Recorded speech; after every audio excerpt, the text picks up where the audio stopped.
So we're in a new day here. Now, that took 6 hours to put in. It was a pain. What I would do next time, instead of using the self-tapping screws, put nuts and bolts like 6mm in here, because you can reach down behind here and tighten them in. That'll go so much quicker than trying to line this up with the holes that you cut out, and because you can't see in there. But you can feel back there with the bolt going all the way through. So what we're going to do now is work on the bottle here, and you see I got some piece of tin. So what I'm going to do here is bolt it to this, but I'm going to put this, cut this out and put it behind it like that, and then have this bolt it to that with either screws or whatever else I come up with. So I have to see how that works out. So to cut that, I actually have a bandsaw. So I'm going to use the bandsaw to cut the piece of aluminum. And then that way, hopefully that camera ain't moving too fast. There's really nothing behind here to hook up to. But if I bolt it right to the carpet with a piece of aluminum stripping back here, this should hold that in place that it won't fall down. So that's the plan. So I ended up going up to Lowe's to get some hardware, get some nuts and bolts. So this plate here is actually going to go behind here, right down in this area of the plate, and then I'll bolt to it. But if you don't want to get that plate, I think get down at Lowe's. When you're down there, just find some big washers like this and put the washers behind here for this to bolt against, and you should be okay. So it turns out the only place to actually bolt this thing is right in here. There we go. Because if you come over here, it just isn't going to work. And the instructions say that the bottom of the nylon hose has to be above this guy. So that works out. And the instructions say that the shutoff valve can be between the reservoir tank and the pump, or between the tank and the input to the intake manifold. So I'm going to put it over here somewhere, and like I said, use these big washers to go behind it to hold it in place. And then when I run the hose, remember that hole that goes through the trunk, I'll run that hose all the way up. So let me go ahead and get the reservoir bolted in, and we'll go from there.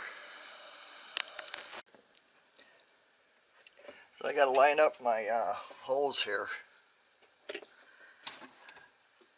so I can drill my holes, and that guy's got to be above, so I got to be all the way up to here, and watch for my luck there be something behind it. So the pump's below it.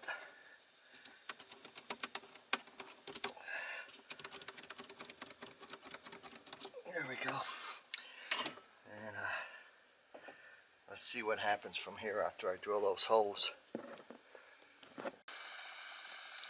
One of the things I almost forgot to do before I bolted that in is to put the water coolant sensor in.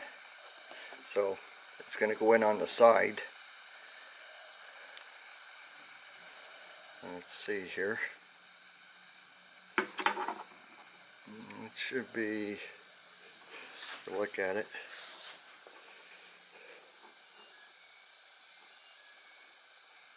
Right about there is where I need it.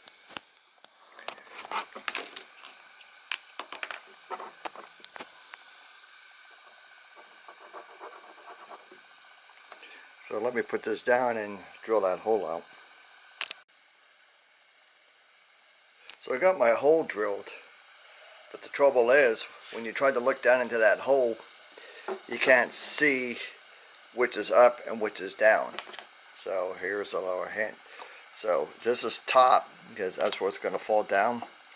So I'm just going to put a dab of fingernail polish on the top side, and then when I put it in there, I know which way's up.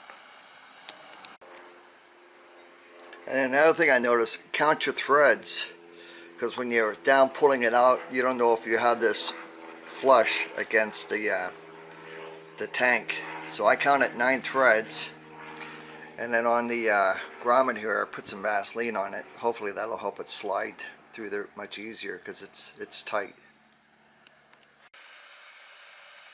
So I just want to touch base for making these connectors.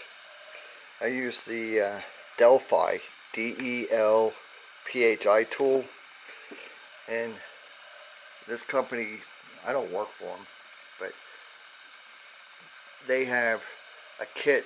But what's good about theirs versus the others is when you get the other ones on Amazon, if you see them in a row like this, stay away from them because they're garbage. I bought them not knowing.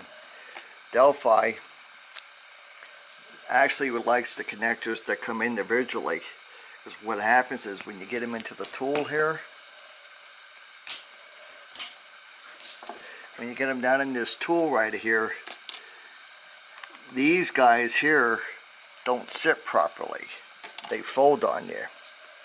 So here's the ones that I just did. Let me see here. Let me see if I get a backdrop. Those are the ones I did with that tool. See how nice they are? They're nice and professional. And the one that I screwed up was this guy. And you can see when I went to crimp it, the leads didn't come over. So you've been told. And then what happens is you just get these guys and you just snap it in